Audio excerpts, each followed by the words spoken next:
Uma saudação a todos e a todas. Mais uma noite aqui no Casa de Miramês. E hoje o Evangelho segundo o Espiritismo é o capítulo 3, Há muitas moradas na casa de meu pai. O item é o 3, diferentes categorias de mundos habitados. O pessoal que for acompanhar depois pela internet é o canal Transmutação Renato, lá no YouTube, tá? Para nós aqui, esse evangelho, quando ele vem falar sobre das diferentes categorias de mundos habitados, você percebe logo que a discussão é entre a matéria e o espírito. Apesar dos mundos que ele está falando aqui em tese serem mundos físicos, mas os níveis de prova para os espíritos e o nível de materialização, o nível dos desafios para aqueles seres que estão ali é distinto. Então, quanto mais embrutecido, vai para um terreno mais embrutecido. Eu lembro até das relações humanas, a professora Lucélena Galvão, lá do Nova Acrópole, ela dizia, né, olha, quando você estiver num canto em que todo mundo é chato, que todo mundo, você tem críticas a todo mundo, você entenda que você passou num concurso e você tirou o primeiro lugar. Você está no canto porque você tem afinidade com aquele povo. Então você critica tanto porque você conhece em profundidade os defeitos que você vê neles, porque na verdade você está vendo os reflexos de dentro de você materializado nos outros. A famosa trave no olho, né? Às vezes você fica vendo, né? Então, aquela história, para martelo, tudo que vem na frente é prego. Então, a linha central é essa, né? Olha, se você está no nível de desafio, você está ali porque você tem afinidades com aquilo ali. Então, tem outra coisa que eu gosto de comentar, ligada a essa questão que você vê assim nesse... É um pequeno parágrafo, né? Esse item que nós lemos. E você começa a querer que as coisas tenham uma linearidade. Que é como a gente conhece. O que é linearidade? O pensamento linear é assim, começo, meio e fim. Então a gente quer que tenha uma mensagem só, é como o marketing, né? A propaganda, a pessoa diz assim, olha, não adianta você querer passar 10 mensagens, as pessoas só compram uma mensagem só. Então você não adianta bombardear a pessoa de muitas mensagens, você pode até bombardear a pessoa de você na mesma mensagem, mas se você der muitas mensagens, se perde. Tem que ter uma linguagem só. Então às vezes a gente acha que é tudo assim, uniforme, e não é. Então você pensa assim, poxa, então no mundo de pessoas que têm provações materiais, só tem pessoa daquele tipo. Ali é o que a gente vai pensar, conceito de regra, e toda regra tem exceção. Pronto, então você entende primeiro que a maioria daqueles espíritos, a maioria, vamos usar o conceito que ele não usou, mas para a gente entender, a maioria daqueles está lá porque passou no concurso para estar lá. Eles estão lá porque tem afinidade. Eles tendem a aprender com aqueles mesmos desafios. Mas no meio deles, há, não raro, alguns que têm um tom de evolução espiritual mais avançado.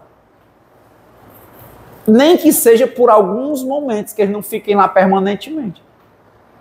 Então você começa a pensar, né? E vamos pensar nessa realidade. Você está aqui num planeta Terra, num momento evolutivo em que nós estamos num mundo de provas e expiações, e nós estamos no nível que eu compreendo que o nível, por exemplo, de Jesus era muito maior do que o da maioria das pessoas que está aqui, concordam? Mas ele veio e passou os 33 anos dele por aqui. Tem esses momentos. Quando você vê aquele livro do Emmanuel, né, psicografado pelo Chico Xavier, que ele fala da questão de Capela, o pessoal dos exilados de Capela, que depois o Edgar Moon, ele faz um livro chamado Os Exilados de Capela, você vai ver que o planeta foi a maior. Aí você pensa, aquela população, a maioria das pessoas daquele planeta evoluiu num nível que não precisava mais de passar por certos tipos de desafios, de provas, de expiações, que eram de gente muito embrutecida. Então o planeta, contudo, ia evoluir.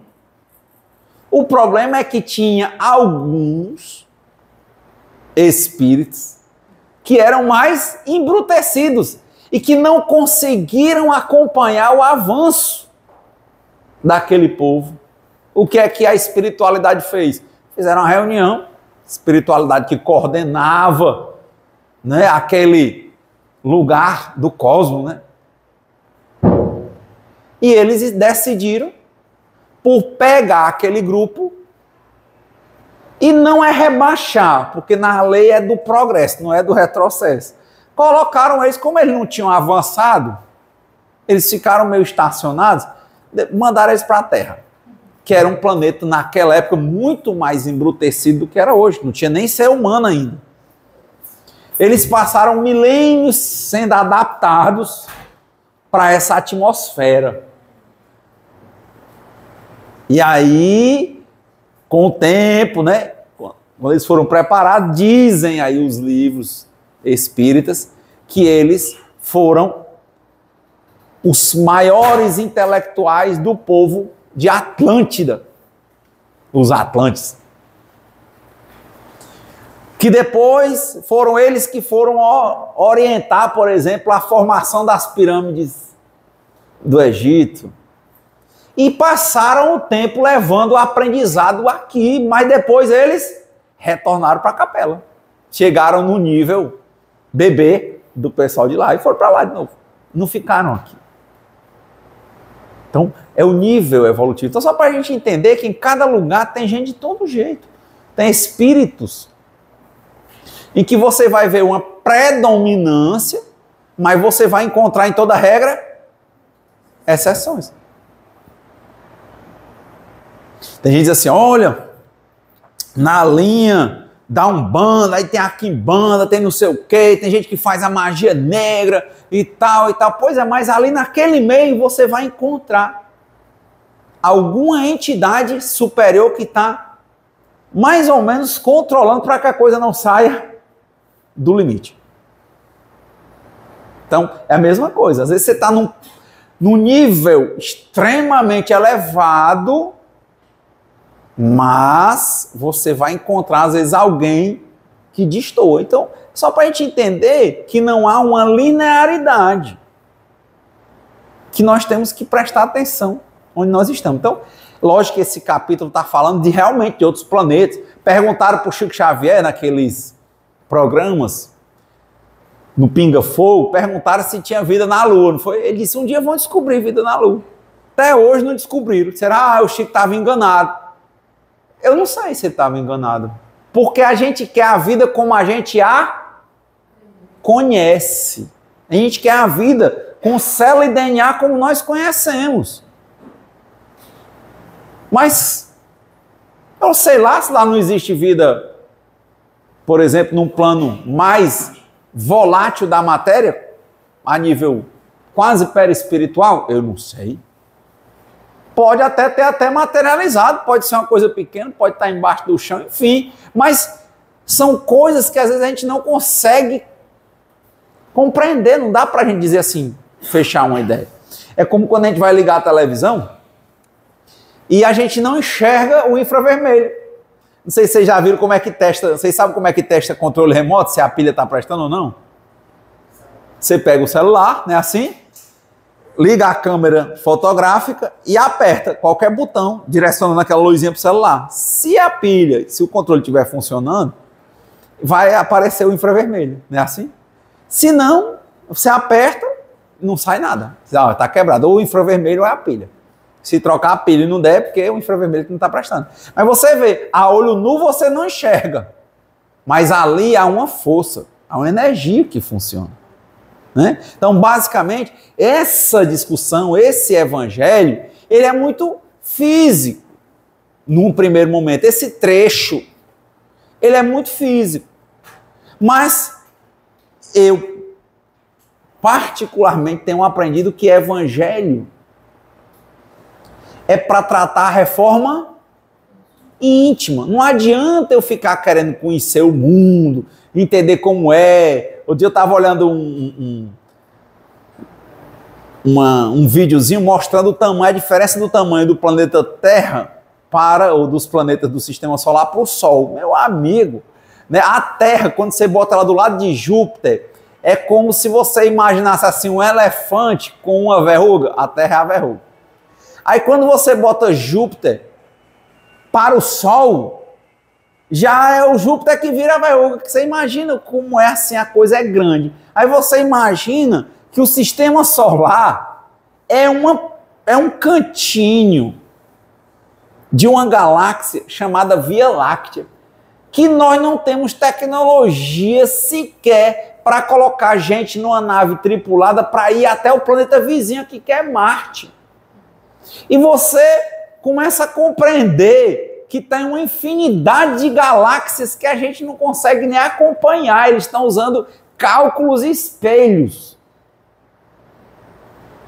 Então, quer dizer, a gente querer achar que já sabe de tudo, já marca egoísmo, baixa autoestima, entende? Senso de autossuficiência, porque é irreal.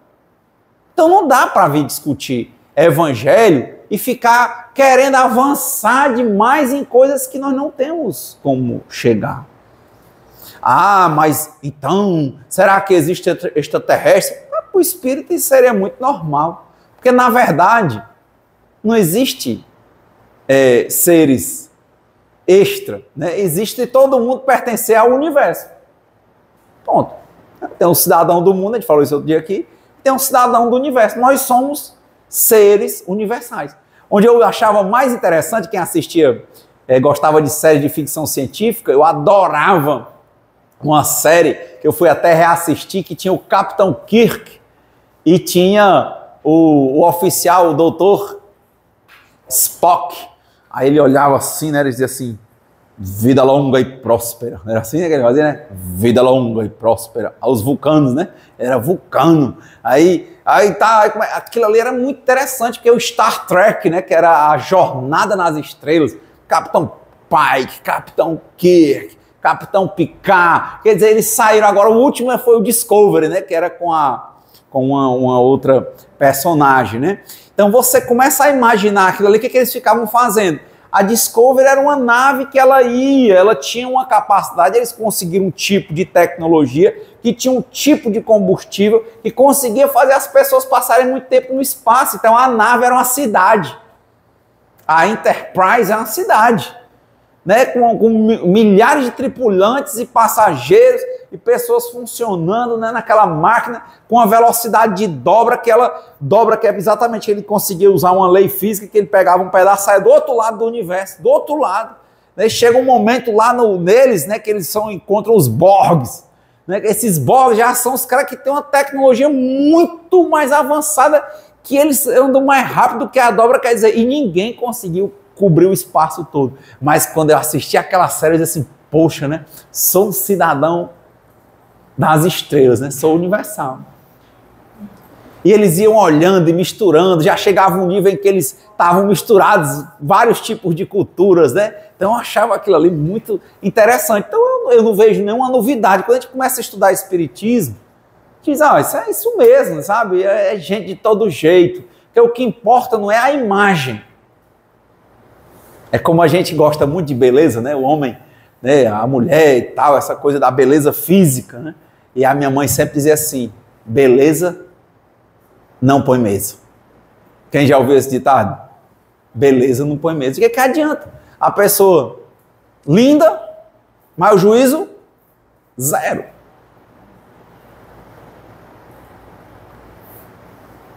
Né? Como assim?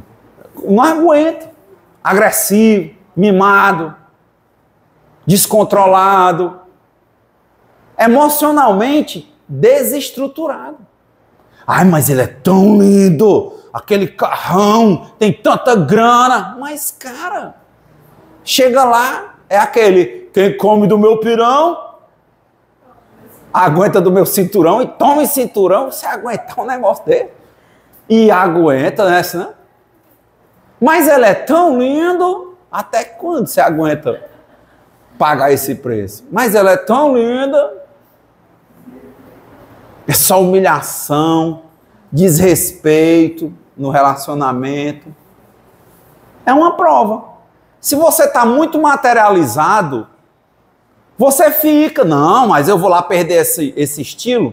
Qual foi a grande crítica que as pessoas fizeram na família real britânica? Foi uma das mulheres mais famosas e mais criticadas. A Lady Di. Por quê? Porque como é que ela está numa estirpe daquela e ela tem a ousadia de se separar?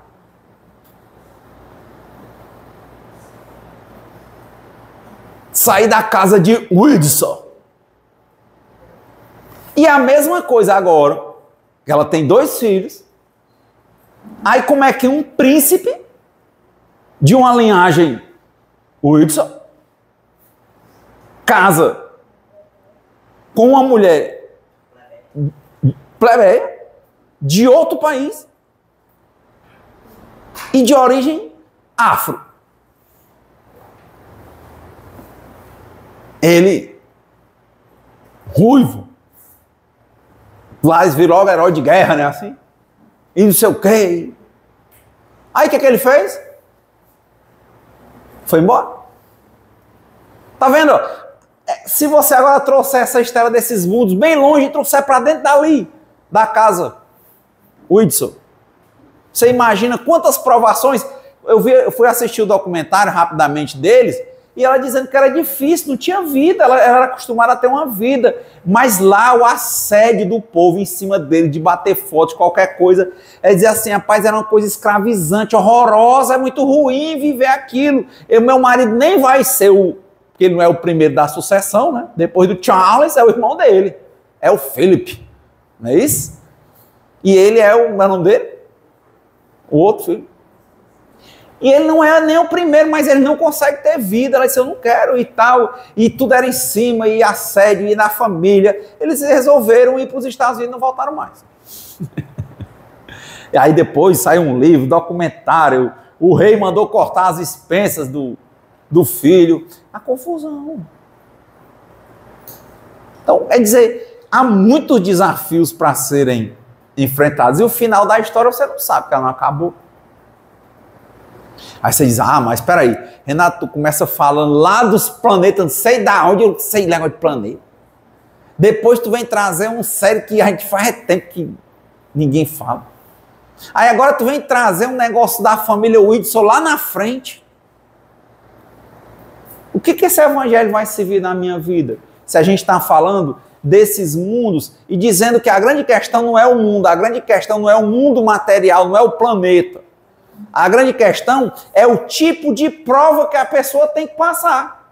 Quanto mais embrutecido, passa por mais provas brutais. Quanto mais espiritualizado, passa por mais provas espirituais, porque ele já está no nível de aprender. É como a gente começa a vida, os indianos dizem que eles falam que é dama, arta e cama. Primeiro você faz o que tem que fazer. Depois é que você vai atrás de prazer. Primeiro você tem que se sustentar para depois você pensar em prazer. É uma coisa que está meio desviada na nossa atual sociedade. A pessoa pensa logo em prazer. O cama lá no final. Ó. Dama, arta, cama. Os indianos. Isso gera um desfoque danado. Então, a primeira coisa que você tem que saber é andar com as suas próprias pernas. Depois que você assume as responsabilidades da sua vida, ó, e nesse seu mundo aí, que as primeiras provas são mais brutais. Você tem que ser braçal, aprender a ler, aprender a contar, né? Ir arranjar um emprego, manter-se no emprego, dominar aquilo, sabe? Sair da dependência dos seus pais. Isso vai levar tempo e tal. Olha, é um mundo. Aí você vai começar, depois de seguir o que tem que ser seguido, a buscar o prazer. Veja que é uma cultura diferente da nossa, atual. Quando você vê nas empresas, né, eles falam da pirâmide, né? Tem uma pirâmide. A primeira coisa que o trabalhador tem que ter é o quê? Um canto limpo para trabalhar, banheiro, se ele precisar é o banheiro, e os direitos dele, o salário pago em dia, não é isso não? Como é que chama? A pirâmide de... Maslow, show de bola. Pirâmide de Maslow. Você não começa, eu já sou o rico. Não, você começa trabalhando com o básico, né? Ganhando dinheiro, dividendo. Não, você começa primeiro tendo que trabalhar, tá alimentado para trabalhar, não é isso? Maslow. Banheiro limpo, organizado, pagamento em dia, tudo controlado, tudo limpinho, tudo direitinho. Aí depois é que vem outras situações. É a mesma coisa. Poxa, na empresa, o Maslow, que será altamente usado, dizia o professor Falcone, né, que foi quem trouxe o Maslow, a ideia do Maslow, que ele pegou um texto em inglês, lá nos Estados Unidos, sei lá onde ele estava, e viu que isso era o que eles aplicavam no Japão, trouxe para cá e disse, poxa, tem que ter Maslow. A gente tem que, chegava nas empresas, uma desorganização, sujeira. Meu amigo, primeiro tem que ser limpo, organizado, as coisas que dão certo são assim. Todo mundo bem pago, bem alimentado, com a mente, o corpo e a mente bem, para começar a coisa a funcionar. Porque os primeiros desafios são a estrutura. A mesma coisa, quanta gente vai empreender, ao invés de começar montando um negócio organizado, a pessoa faz de qualquer jeito no começo. Aí você vai olhar, 95% das empresas que abrem em 5 anos, fecham. A pessoa está logo pensando só em ganhar, logo é o dinheiro, ela não pensa em estruturar de forma adequada o negócio, o business, o core business do negócio. Ele quer logo é o finalmente. Não é assim, não? Cria-se aquele pequeno mundo e a pessoa quer pular etapas. Às vezes esse relacionamento que a pessoa está olhando para o bonito, para a bonita, para o rico, a pessoa quer logo, é a parte de curtir. Ela não entende que um relacionamento ele vai sendo uma construção, que você vai aprendendo a se relacionar consigo, com Deus e com a vida, aprende a se amar para poder amar. Ajeita o seu jardim, como diz o Mário Quintana, para que as borboletas venham. Mas não, você olha logo, é alguém que você acha que é bonito, porque é rico, que é nobre, que você já está pensando em curtir, sendo admirado como uma pessoa que já chegou lá, pulando etapas. Aí quando você assume um relacionamento desse, quando ele começa a dar problema, o que você sabe fazer? Nada, é como você pegar um avião, você, ora, eu quero um avião, aí você entra e não sabe pilotar. O que vai acontecer? Ou você não sai do lugar, é casamento que começa cedo e termina mais cedo ainda. Ou então você está lá em cima e cai. Não é não? Por isso que eu digo, fica o fenômeno, o universo, meu irmão. Vai assistir Star Trek. Vai lá, vai assistir Star Trek, tá lá no Netflix, tá no Prime. Vai entender isso aí. Mas a questão não é essa. A questão é qual é o mundo que eu estou vivendo. Qual é o tipo de jardim que eu estou cultivando na minha vida? Esse é meu mundo. Qual é o tipo de relacionamento que eu estou estabelecendo? Eu estou enxergando só o que é bom? Ou eu estou vendo o todo e tentando agir com o que eu posso? Pedro Menezes. Não sei se é Cauê Mendonça.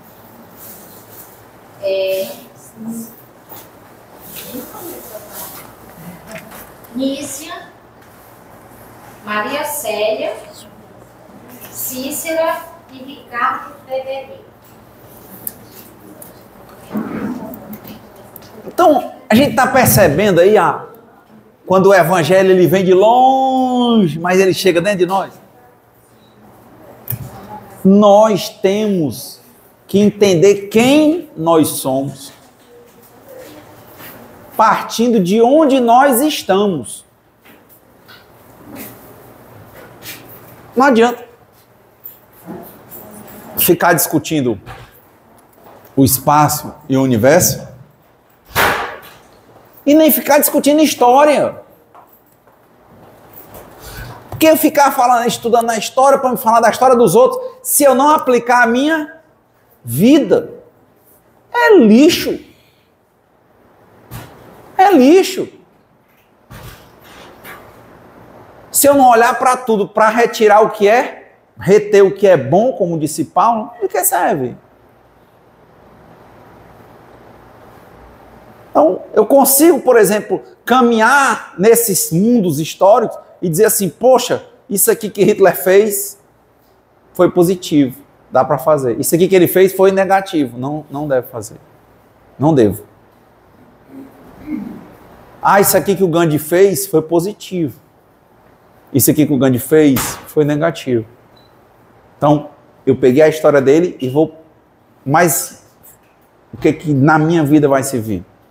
Por exemplo, será que é bom olhar para o Gandhi e se eu pudesse ser uma pessoa pacifista, não dominada, por exemplo, pela compulsão à comida, com uma disciplina espiritual, isso era bom? Era bom. Acho que era bom. Dá para usar na minha vida? Dá.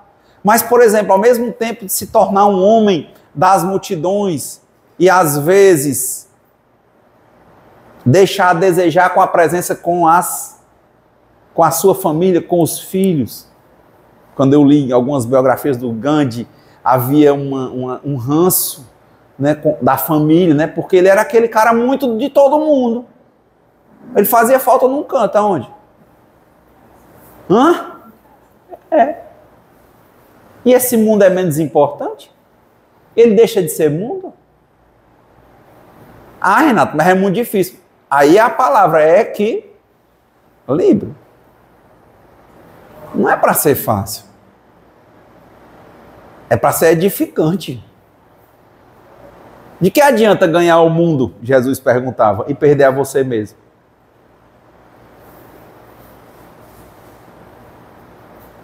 É a pergunta.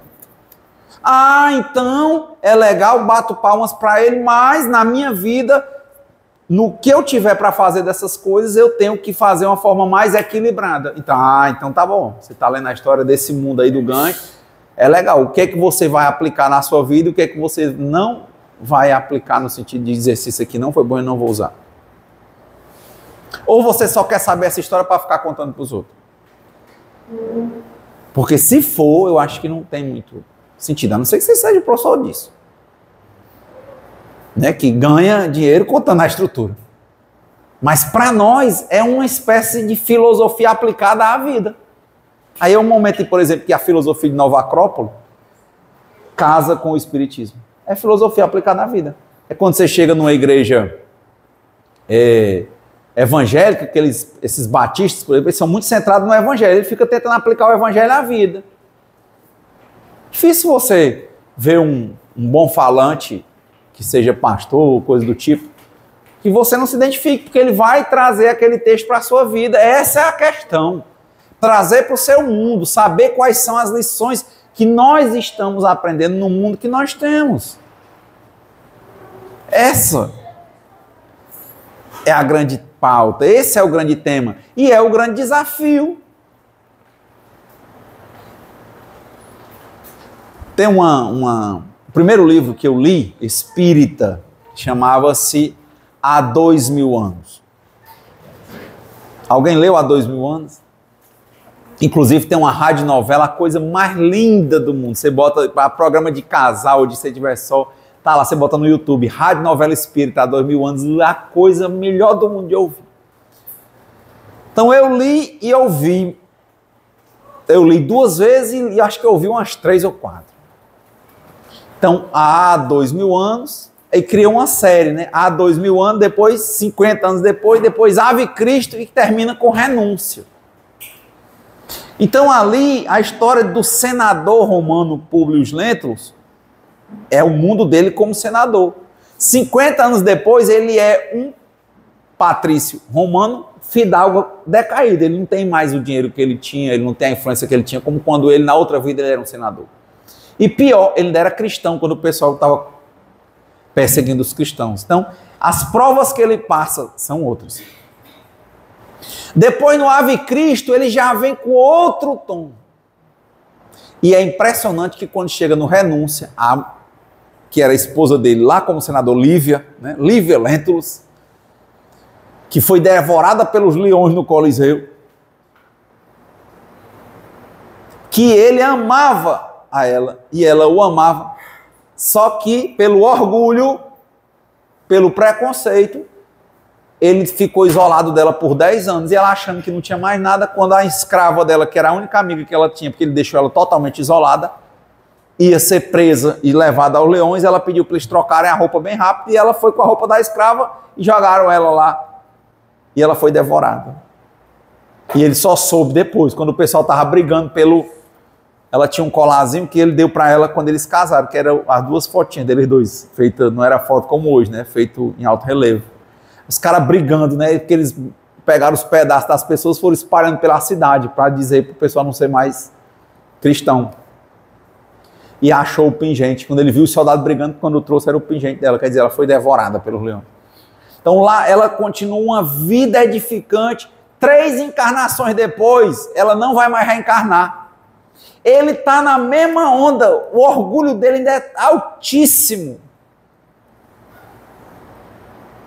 Aí ela está no plano espiritual, ele também, só que ela está num nível tão alto que ela não mais vai evoluir encarnando na Terra. Ela vai evoluir em outros mundos. E vai trabalhar com uma coisa tão volátil que é a harmonização musical do universo. Olha aí, os sons do universo. E a Lívia está lá para ela ir para esse outro momento da vida dela. O que acontece? Ele, 4ª encarnação ainda, para reencarnar, ainda tinha que passar muita prova e expiação, chorando em espírito, pediu, pelo amor de tudo no mundo, para ver ela. E o mestre dela disse, não vá. O nível espiritual evolutivo dele e o seu é muito distante. Ele ainda vai ter que andar muito para te reencontrar. E você agora já está indo para uma outra esfera de evolução. O que ela faz? Eu quero ver ele. Eu li os 4 livros, chorei em todos eles. Que aí, por isso que aí ela vai ver. Aí ele diz que queria só uma vez ver, não sei o quê. Aí sabe o que ela disse? Eu quero reencarnar com ele. Ele disse, olha, para um espírito evoluído como você, como quem diz, né? Deus dá o frio conforme o cobertor, vai dar o peso conforme quem pode carregar. Você é um espírito muito elevado, você aguenta muito. Então, uma encarnação para você, você tem que ir lá para ensinar muito, então você vai sofrer. Viu? Ela disse, eu não quero nem saber. Eu vou. Se é para fazer o bem a ele, se eu acho que eu vou poder ajudar, eu vou. Aí o mestre, mas minha filha, você não precisa nem mais reencarnar, que você vai. Aí, de nada. Aí disse, vou. Reencarnar. Minha filha, e para ficar perto desse homem, negócio para ele, aí é que o negócio vai ser pesado, entendeu? Porque esse homem já está com 4 encarnações, pesado é o homem, sabe? Aquele negócio, nem dá sombra, igual o pé de Mandacaru, o homem nem dá sombra, nem dá encosto. O homem vai, tá difícil esse homem aí. E aí você ainda vai ficar perto dele, aí aquele negócio, né? Aí disse, vou. Você vai mesmo? Vou. Aí ela volta. Aí eles reencarnam na Espanha. Muito difícil, o encontro deles é muito rápido. Mas é uma encarnação extremamente dolorosa. Mas ela foi. Por isso que o nome do livro é Renúncia. Ela renunciou a avançar ali. Mas também para mostrar a generosidade dela, a grandiosidade, né? Ela disse, eu vou. Com dor, com o que for, eu vou. É mais um exemplo. Ela estava num momento em que o mundo dela era para ser outro. Mas ela não vem com um espírito de uma evolução diminuta. Ela vem como um espírito desenvolvido. E passa pelas coisas com desenvoltura, que é o que ela tem para dar. Você só pode dar o que vai à boca, é o que vem do coração. Ela só tinha a dar a evolução que ela tinha e ela veio para dar. Não é isso não? Você só pode dar o que você tem. Por isso que eu digo, quem não ama, quem não se ama, não pode amar. Ah, eu quero um amor da minha vida. Você se ama? Porque se você não se amar, provavelmente você não tem a capacidade de amar. Quem está ferido, fere. Então você tem que ver que está ferido e procurar se cuidar para que você não transmita doença. Ajuda-te, que o céu te ajudará. Ame-se para amar. É aí, tá vendo? As provas não importa. Onde é que é o planeta? E na verdade também não importa o tipo de prova. O que importa é a evolução espiritual. Por isso que eu tenho compreendido que viver, a finalidade de viver é apenas uma: aprender. Pronto. Aprendeu, passou. Tinha um filme do Tom Cruise, muito legal, assim, eu não lembro o nome, que era tipo um jogo, ele vinha, aí ele morria. Tipo numa guerra. Aí ele renascia na mesma hora. Aí aquele canto que ele morreu, ele sabia que ali ia cair uma bomba. O que ele fazia? Ele ia para o outro canto. Aí passava, aí quando chegava na frente, buf, caiu um carro em cima dele, morria. Aí ele reencarnava de novo. Onde ia cair o carro, o que ele fazia? Aí caiu um carro, ele saía do meio. É desse jeito. É como se a gente tivesse de novo aquele cercadinho que a gente falou, um cercadinho controlado, a gente falou no último encontro, foi aqui? E pronto, fica lá até a gente saber chegar. A gente pode vir e voltar, vai chegar um momento que, como diz o Tom Cruise, passa, tá a guerra, todo mundo se papocando, a gente passa sem um arranhão. E às vezes a gente passa, não tem gente que leva. Teve um cara outro dia que foi andando, que numa festa, brincou e não sei o que, sentiu tipo uma pedrada na cabeça, olhar, ninguém achou, quando foi no outro dia, tinha um tiro na cabeça. E tiraram, não deu em nada, o cara um tiro, tinha uma bala alojada na cabeça dele. Não sei se vocês viram essa notícia. E não é para todo mundo, qual é a explicação?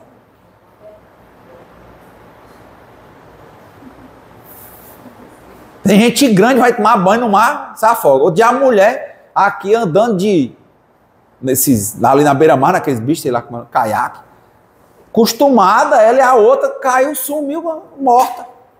Aí quando foi uns anos aí, há pouco tempo, a mãe parece que foi se matar com a filha, de noite, na lagoa, cheia de mata ali da Maraponga, vocês viram aquilo? A menina parece que não tinha 2 anos, a mãe morreu, quando foi, a menina ficou boiando, uma menina 2 anos sozinha, a mãe morta. Aí, disse que a mulher no prédio, que olhava para a lagoa, viu aquela mão, a menina. Aí veio o bombeiro, a menina lá passou a noite, choveu, frio. Quem lembra dessa história aqui? Foi aqui em Fortaleza, não tem 3 anos isso. Na lagoa, a menina com hipotermia, o bombeiro disse que quando chegou, ela abraçou ele e disse assim, muito obrigado. Viva! Viva. Por quê? A minha resposta é essa. Minha compreensão é essa. Por que ela não morreu? Porque ela tinha muito a aprender e a ensinar com aquilo. E com o resto da vida dela. Por que a outra morreu? Porque quis se matar. E por que o Robespierre foi querer se matar, botou uma garrucha na boca, deu um tiro, derrubou o maxilar e não morreu?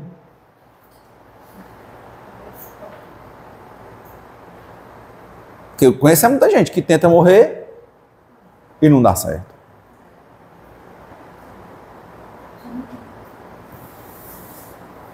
Não é como a gente quer. Tentaram essa semana próxima passada, nunca tinha acontecido nos Estados Unidos. O cara lá no corredor da morte há muitos anos pegou a injeção letal que mata todo mundo, o cara bate de novo, parece que estava dando era água de coco a ele. Foi a notícia, rapaz, deu, né? Deu na desinteria, não. Ele bota aqui, ó. Pior que foi, tiveram que usar outro meio, mais letal, mais grotesco. Não foi isso? Por que não resolvia? O homem não morria com injeção. É mesmo, hein? Uns vezes de aço, né? Sei lá, meu. Não sei. Alguma lição, só estou lhe mostrando que a questão não são os mundos de novo. Todo dia, quando eu vou fazer minha meditação, e de novo, eu medito parado meia hora, mas a vida inteira é uma meditação. Eu fico refletindo sobre o que é que a vida está querendo me ensinar. Senhor, o que é que o Senhor quer que eu faça? Porque o cara me perguntou, mas Renato, quando tu aprofunda, é aprender o quê? Paz, para quem acredita em Deus, é a cumprir a vontade de Deus. E Jesus disse, Pai, se podes, afaste de mim esse cálice, mas seja feita a vossa vontade antes da minha. Para mim é a parte mais importante do Pai Nosso. Seja feita a vossa vontade, assim na terra como no céu. Aprender isso é difícil. A pessoa diz assim, poxa, por que a minha mãe morreu? Poxa, por que meu pai matou minha mãe? Poxa, por que meu pai é um drogadicto? Poxa, por que a minha mãe me abandonou? Como diz o Bert Hellinger, foi assim porque tinha que ser assim, ponto. Porque você tinha coisa a aprender com isso. Aprenda. Que seja o passado, passado. O que é que no presente você tem que aprender? Esse é o seu mundo. É o que o Renato Russo dizia. Esse é o nosso mundo, que é demais, nunca é o bastante. É o nosso mundo. Esse é o mundo. Então não adianta, por isso que eu falo. Quer ir para longe? Vai assistir Star Trek. Agora, a discussão evangélica, eu digo isso para mim todo dia, é como é que isso aqui se aplica na minha vida. Esse é o ponto. Então, o que é que serve na minha vida? O que é que Deus quer me ensinar hoje? Qual é o meu termômetro? Enquanto eu sentir raiva, vou dizer que a pessoa não tem emoções, mas a raiva, a revolta, na minha compreensão, só por hoje, só pode ser raiva de Deus. Por quê? Se eu aceito, é o que Jesus dizia, dai a outra face. Pai, seja feita a vossa vontade antes da minha. Pai, eu não sei de nada, mas o Senhor sabe. Eu sei que não existe acaso, eu sei que o Senhor sabe quantos fios tem na cabeça de cabelo, né? Tem na cabeça de cada pessoa. O Senhor é justo. O pai que sendo pai, o filho pedindo pão, o Senhor não vai dar uma pedra. O filho pedindo um peixe, o Senhor não vai dar uma serpente. Eu sou teu filho. O Senhor não vai fazer o mal para mim. Isso é tudo. Agora, eu vejo isso, que a maioria das minhas raivas e as minhas ansiedades tem a ver com eu não querer que as coisas sejam como elas são. Isso aí Você não quer acreditar em Deus? Pois acredite na vida. A vida tem uma forma de funcionar que não é impulsionada por você. A não ser que você compreenda diferente. Eu sei que não. Então, uma grande parte, de novo, do cercadinho, né? Uma grande parte das coisas eu tenho que aceitar as coisas como elas são. E a outra parte é a parte que eu tenho que agir. Mas o problema é, às vezes eu estou com um veneno dentro de mim, uma doença chamada ativismo. Eu acho que se eu ficar me mexendo vai resolver. Às vezes não, às vezes a solução vem quando eu paro. Lá no Tao Te Ching, né? O Lao Tse, ele dizia, né? É a força do não agir. Às vezes a maior ação é esperar. Ele diz, espere em Deus.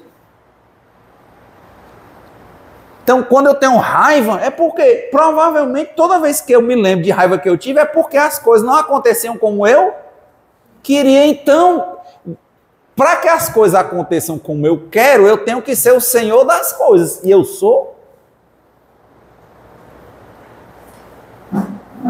Eu lendo outro dia sobre, até fiz um evangelho sobre os pedidos desconexos. O nome do evangelho ficou esse. Eu falei lá no outro centro. Que a pessoa pede uma coisa, sabe nem o que quer. Eu estava lendo o livro Adictos a Romance e eu vi o que é, por exemplo, a pessoa que é adicta, escrava da rejeição. Quem é que botava na minha cabeça que pode uma pessoa gostar de ser rejeitada? E ali ficou claro, como um dia para mim, que é o que é mais comum. A pessoa diz, ai, se essa menina gostasse de mim, ai, se esse cara gostasse de mim, se ele fosse daqui do jeito que eu quero, ia ser bom demais. Aí na hora que a pessoa fica do jeito que você quer, o que você faz? Abusa. Quer outro. Que isso é vergonha. Não, isso é uma doença. Adicta a romance. No romance dele é isso. Ele tem um romance, às vezes, na infância. Ele, por exemplo, às vezes, é muito comum, às vezes, o pai ou a mãe era drogadicto, alcoólatra, dependente de amor e sexo, aí ficava sempre o pai e a mãe brigando. E ele, porque a mãe brigava porque o pai não estava em casa, porque o pai brigava porque a mãe vivia no mundo, não é assim? E ele se sentia rejeitado, e ficava ele no meio daqueles dois brigando, lutando para ver se eles olhavam para ele, só que um só olhava para o outro e não olhava, só via de brigar. E ele começou a tomar atitudes para querer conquistar eles. Então ele vivia naquela tensão constante de se sentir rejeitado. E quando ele se sentia rejeitado, ele sentia uma força imensa para tentar conquistar. E passou a vida assim, tentando conquistar, quando achava que estava tudo bom dentro de casa. Aí o pai fazia uma loucura, a mãe fazia uma loucura, aí começava tudo de novo. Aí ele chorava, ficava com raiva, mas começava de novo o ciclo de tentar conquistar. Então, quer dizer, a dopamina vai para a cabeça, é como droga. Ele se acostumou a viver num ciclo em que, quando está tudo bem, é estranho, porque ele era acostumado a viver num mundo cheio de conflito, entende? Então, ele nem percebe, mas ele começou a gostar de ser rejeitado, porque ele só se mexe quando ele se sente rejeitado. É por isso. Aí ele diz assim, eu queria tanto que essa mulher ficasse boa, fosse comigo, mas se ficar, ele diz, é impressionante, quando fica do jeito que eu quero, eu digo que não presta, não tem gosto. Adicto à rejeição. Ele está precisando de uma nova conquista, é uma rejeição para ele ter energia para ficar se movimentando para conquistar. Aí assim é a mesma coisa, é mesmo, ele não gostava dela, aí diz aí que ela deixou ele por outra, ele ficou doidinho, foi atrás e não sei o que, pois é. Rejeição. Ele se movimenta. Então quer dizer que agora ele vai amar ela, né? Mas não, no dia que ela estabilizar, se ele não se enxergar e não se tratar, pode ser ela de novo. Se estabilizar, para ele não tem graça. Ele fica impaciente, ele fica inquieto, começa a fugir e vai para outra. Então, tá vendo que é um pedido desconexo? A pessoa, Deus conhece o teu coração, sabe que você tem uma doença. Que você tem um romance na cabeça que acha que só tem que estar se movimentando, adicto à rejeição. Você não vê. Aí você pede a Deus é que aquela pessoa seja para você. Fulano de tal traz a mulher, a pessoa amada, não tem nesses, nos postos. Você diz que quer, você não quer. Você está indo atrás porque você se sentiu rejeitado. Você já tinha ouvido falar disso? Eu me impressionei como o livro da apostila de Adictos a Romance Anônimo fala, com clareza, muitos casos. E a gente começa a enxergar que tinha um pouco disso. Eu vi em algumas fases da minha vida que eu acho que eu tive isso. Só que a gente vai, como de novo, você vai se tratando, e vai enxergando que aquilo talvez está em recuperação. Mas ruim é quando a gente não percebe. E pior ainda é quando a gente não percebe, mas não quer. Porque o pior cego é o que não quer ver. Ele enxerga, mas ele não quer. Ele não quer ver. Isso não é um mundo. Aí você vai para qualquer relação. Impressionante, eu até falei, né? Cara que ele está no emprego, quando ele está tudo bem no emprego, ele diz, mas dá para mim não. Ele não tem ânimo, é sem graça, é chato. Menina, aí chega um lá que começa a passar, né? E tal, aí eles, vixe, esse cara vai tomar meu lugar. Quando ele vê o chefe mais pro lado do outro, a menina, o homem ganha força. O homem já não quer mais. O homem que 8 horas ele tá saindo de casa, que era para chegar às 8. Ele sai agora às 5 horas da manhã. Doido, ele tem que conquistar o trabalho, tem que conquistar e tem que ser o melhor. Se sentiu rejeitado, aí ele vupo. Aí você pensa, se fosse uma pessoa que estava em recuperação ou saudável, para a empresa ia ser bom ou ruim? Era ótimo, porque esse cara ia crescer, concorda? Mas não, como ele é doente, ele vai chegar um momento em que a empresa vai precisar dele, na hora que ela mais precisar, ele vai perder as forças. Por isso que ele diz assim, não, eu não dou para ser gerente, não dou liderança, não dou não sei o que, não. Porque vão ver as coisas, aí ele diz assim, como que já conquistei. Aí não tem mais graça.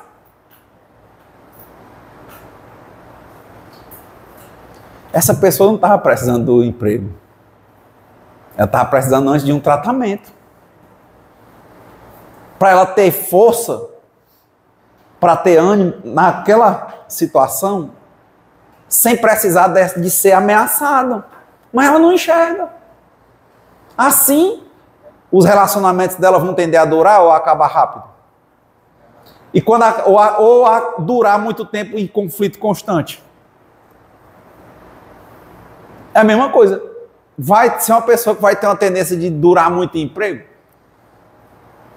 Ou está em emprego, evoluir em emprego? Não, ela vai, sobe um patamar e desce 3. Como é que pode? O homem chegou bem ali, foi despedido. Rendimento 0. Pronto. Na hora que ele se sentiu nota 10, ele disse, sou 10. Não vai mais. Só vai quando tem medo. Gente, isso é um mundo, meu povo. Isso é um mundo, eu não preciso ir para Marte para enxergar essas coisas às vezes dentro de mim. E toda vez que eu enxergar esse tipo de coisa, eu tenho que fazer o quê? Dar atenção, tratar. Eu não posso ser esse cego que não quer ver. Eu tenho que querer ver para aprender e cuidar. Por isso que eu digo, esse é o nosso mundo. Então, dado o tempo, a gente está avançando aqui nessas reflexões, foi muito impactante. Quando eu li o livro Adictos a Romance Anônimo, fiquei muito impactado, principalmente por isso. Eu nunca pensei ser possível uma pessoa ser viciada em rejeição. E quando você começa a ver os depoimentos e as pessoas que reconheceram, as partilhas de experiência, força, esperança de pessoas que passaram por isso e quiseram ver e não fugiram, aí você começa a ver que você tem um pouco disso, já teve mais, e muita gente que você já viveu e vive tem isso. E às vezes essas pessoas, por não entenderem o conceito de superficialidade e profundidade, ao invés de viverem a rotina com profundidade, elas vivem procurando aventuras superficiais e cansam. Então, das aventuras superficiais, dessa coisa que cansa, desse esforço que só vem diante da doença, às vezes essas pessoas se tornam o quê? Dependentes químicos, drogadictos de droga lícita, como o álcool. Por quê? Porque ele precisa toda hora de um remédio para ameaçar. Diz assim, a minha cabeça não para. É, cara, porque tu quer fugir. Você não sabe viver estabilidades. Você só sabe viver no caos. Você acha que isso é saber viver, mas na verdade, você se sente, como é que chama? É igual a droga, né? Dopamina lá, vários hormônios na cabeça, por aquele movimento, mas não está te levando a canto nenhum. Você está correndo em volta do seu próprio rabo. E pronto, não vai ter outra, meu filho. Uma hora que você cansar, você cai na droga, no álcool, aí começa nisso, depois vai, aquilo vai levando a saúde, vai levando a saúde mental. Porque o alcoolismo e a drogadição são doenças incuráveis. Tem recuperação, não tem cura. Na hora que o cara acha que está curado, ele cai. Ele acha que domina. São incuráveis, progressivas, irreversíveis, de efeitos fatais, mas que antes de matar, desmoralizam. É o que acontece com essas pessoas. Poxa, o fulano é tão inteligente, mas ele não consegue segurar um relacionamento. O bicho é tão inteligente, mas ele não consegue segurar um emprego. O bicho é tão inteligente, mas não, nada, cara.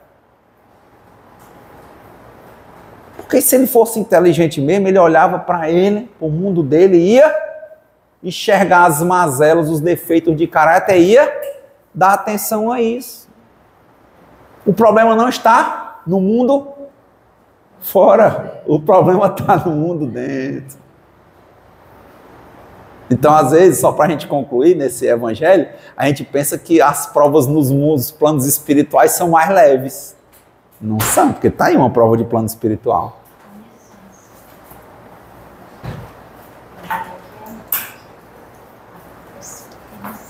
É uma prova de plano espiritual. Identificar baixa autoestima, identificar que a pessoa não se ama, identificar que a pessoa tem escravidão, dependência à rejeição, identificar que a pessoa, por ter baixa autoestima, vive se comparando, porque se compara, muitas das raivas dela são inveja, ver a inveja dentro de si, não se condenar porque tem inveja, não se condenar porque tem baixa autoestima, não se condenar por nada disso, mas se enxergar, vê e cuida.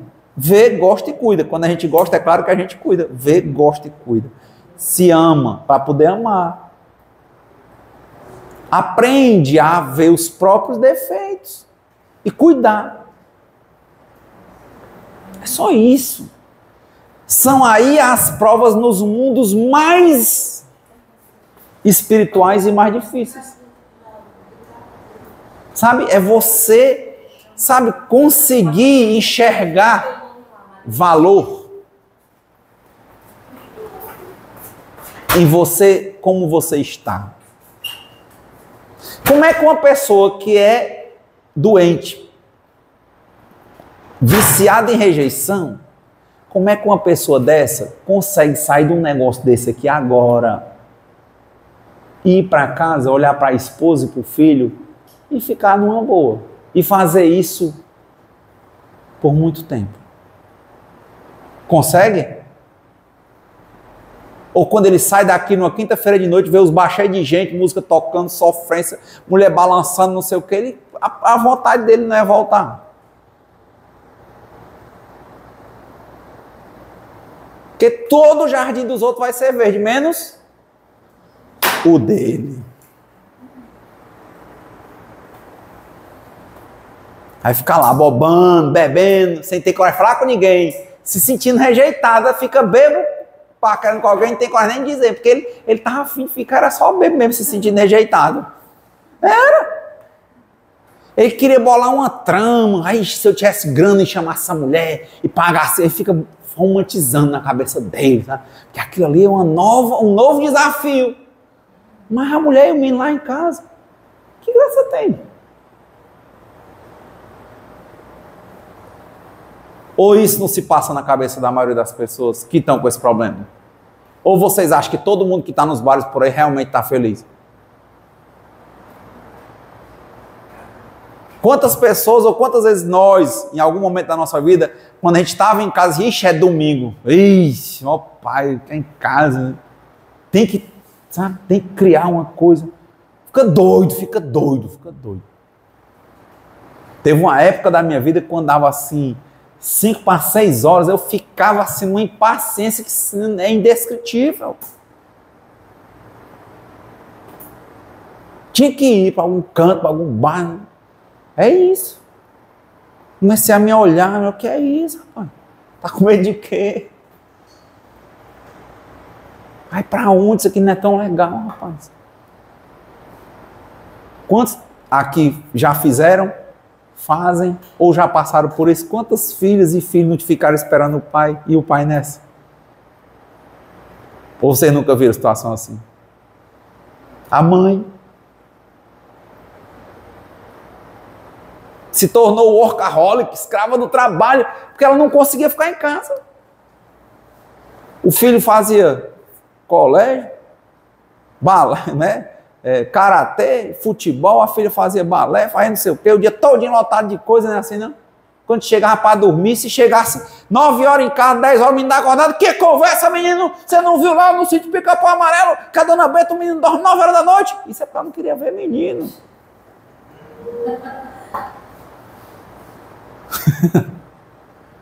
Ou não existe? Mas Renato, é tão lindo, né? Uma família, né? O filho, a filha, as pessoas se desenvolvendo. Mas quem tem problema e que não quer ver os problemas, não vê boniteza, como diz o Matuto. Não vê beleza nisso.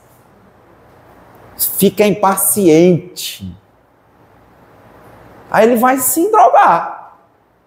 Da droga que ele gosta. Ou de ficar atrás de quem não quer ele.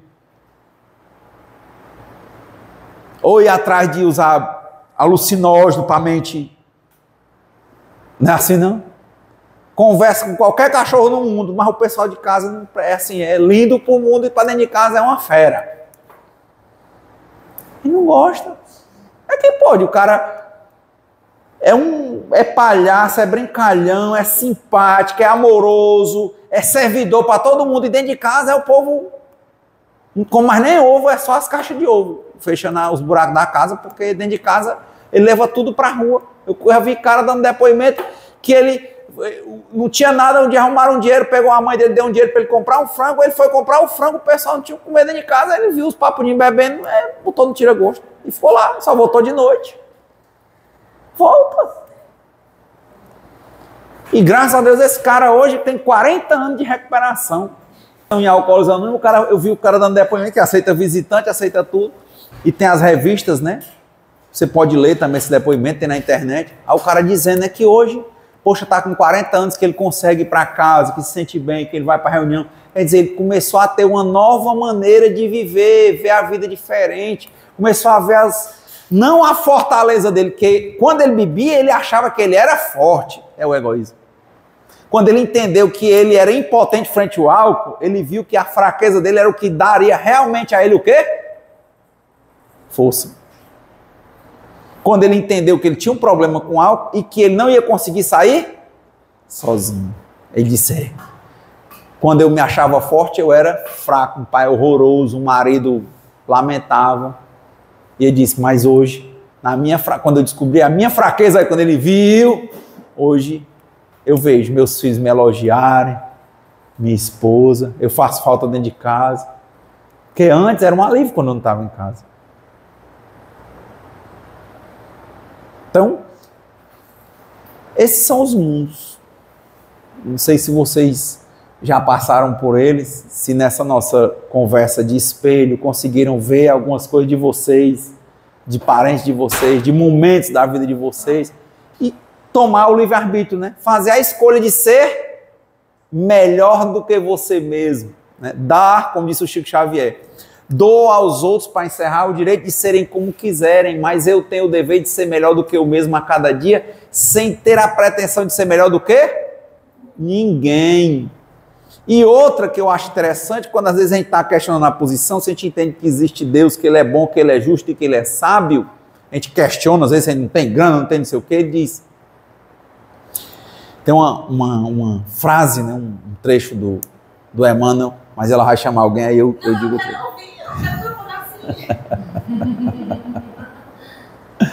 que ele fala, fugiu, que deixar você falar. Ele diz assim, aceita. Às vezes você está no trabalho, não tem o dinheiro que você queria, não sei o quê, mas às vezes não é que você precisava desse dinheiro, às vezes é essa coisa da rejeição, você quer sempre estar buscando uma coisa inatingível, porque você buscava seu pai e sua mãe, era inatingível para você, você se acostumou com aquilo. Aceita a vida laboriosa que Deus te concedeu, reconhecendo que a fortuna estará em tuas mãos quando souberes dirigi-la, sem permitir que ela te escravize. É um texto do Emmanuel, psicografado pelo Chico Xavier. Aquela coisa, Deus não vai dar asa à cobra, Ele não vai te colocar uma coisa que você não vai saber gerir. Se você está adoecido, era para você melhorar, para depois você receber. Se Ele te der agora na fase que você está, você vai destruir tudo, vai ser muito pior. Por isso que eles aceitam a vida laboriosa que Deus te concedeu, entendendo que quando você merecê-la, ela vai estar nas suas mãos sem que ela te escravize. Esse é o nosso mundo. Faça certo, que dá certo. Então, para encerrar, que Deus nos conceda a serenidade necessária para aceitarmos as coisas que nós não podemos modificar. Coragem para modificarmos aquelas que nós podemos e sabedoria para reconhecer a diferença. E que seja sempre feita a vontade de Deus acima da nossa. Muita paz e boa semana.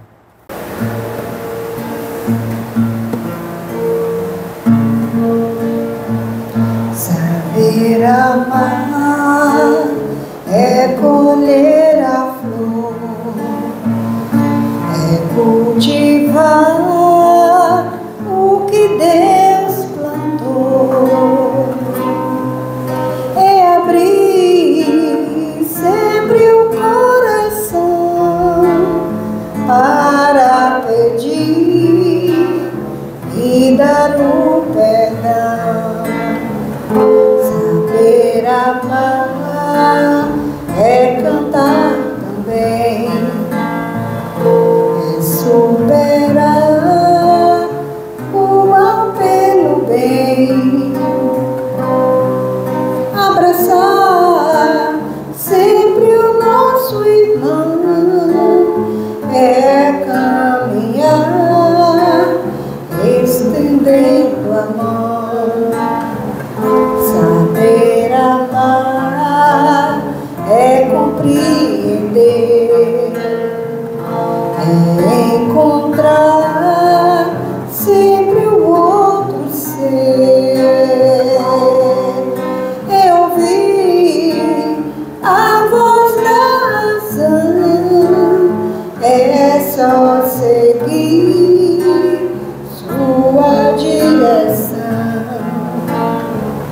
Saber amar é plantar o amor, é confiar em nosso Senhor, é sorrir um sorriso mais, é construir um mundo de paz. Saber amar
amor, é com